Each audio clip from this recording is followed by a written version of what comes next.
All right, we're here in the pool house. Good access. You can pull just right up to the outside entrance here. Garage opening, door either way. The unit is 48,000 BTU. It's an old Lennox unit.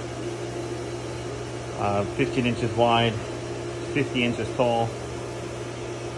Coil's about 22 inches tall. About 19 inches up here to play with. Pretty straightforward. Drains running off kind of behind all these buckets here to the floor. Gas coming in from overhead. Shut-offs need to be replaced.